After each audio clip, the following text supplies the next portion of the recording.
So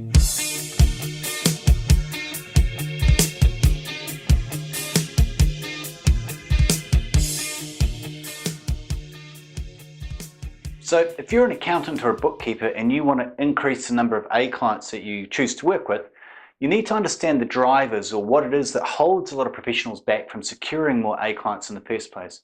The first step is really around the business model. For a lot of accountants, bookkeepers, it's almost like the business is quicksand. The harder they try to move, the more they get sucked back into it. So it's actually looking at the scale and the leverage within your practice to see how do you get more efficiencies in certain areas, but also the nature of the work mix that you've secured. If you've got a whole lot of time-consuming compliance type work and you're hoping to try and do more work with A clients, it's going to make it very difficult. The dilemma though is how do you cut off fees to go and get A's? Which comes first? A bit of chicken and the egg. So clearly we need to have a balanced way of going after it. And that brings us to the second issue. Most accountants and bookkeepers have never had any formal sales training. Often they lack confidence in the area, but they're not specific in terms of how they need to go about it. They don't have a process and they get caught into chasing the deal, if you like. So they don't have any structure around it. Obviously, without sales training, they also don't have a written sales client onboarding process. So everything from how you identify the profile of the client, how you outbound message, what you say when you engage with them, how you scope work, how you price it, then how you present it. Unless you've got that as a process and you can break it down step by step, it's near impossible to try and find ways to improve, since every time you do it, it's like you're reinventing the wheel. For a lot of accountants, they don't get a lot of opportunity to sell. I mean, you know this for yourself. So anything that you do as a process, you've got to be able to fall back on it to keep it fresh. If you're only doing it once every 6 months, it's really hard work. The other thing, again, no sales training and no client onboarding process and structure, is that most firms have no structured center of influence relationships. They have a whole lot of arm's length networks.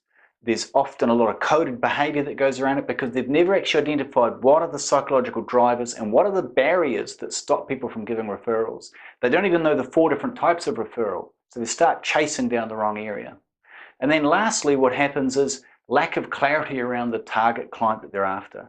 Too often the A client, you look at the dynamics or the demographics, but you forget to look at the environment that needs to support it. I call it the Goldilocks period. So the right client needs to be in the right environment in order for it to work. So here's the thing. If you don't get enough A clients, you don't create the top-down pressure that's needed to create scale in business. If you ever do a fee spread where you look at the productivity of your team, you'll notice the people right down on the bottom are generally pretty productive. And some directives at the top might be sort of mid-so, the next tier down pretty good, and then there's a hole in the middle. And what's happening is those people are being starved by the ones above. So if you think of it in terms of, as you know, if you're a director and you've got an associate, if there's a big skill gap between you and the associate, that's going to slow your push down.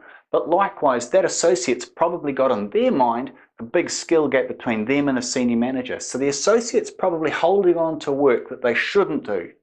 The only way you change this behavior is to bring in enough new sexy work, to bring in enough new A clients that forces everybody to let go and push stuff down. So if you don't have a program to specifically go and get A clients, you're going to find transitioning into advisory very, very difficult because you're not going to be able to get the depth through the team. So that's one of the reasons why it's really important. The other thing, I guess, if you don't have enough A clients, is the ones that you've already got kind of seize the balance of power. It's quite hard for you to be dealing with issues if you feel like you've got a key client and you lose them. If you've just got 1 or 2 key clients, then it's difficult for you to try and really make some major changes at times. And so, you know, you can also end up being on the receiving end of your A clients as much as trying to lead with them. The other key thing is if your client base is not rejuvenating and keeping fresh, it's easy for you and your team to become complacent with your clients in terms of how you're dealing with them and what you're taking to them. New, fresh clients give you an opportunity to present new opportunities and to trial things.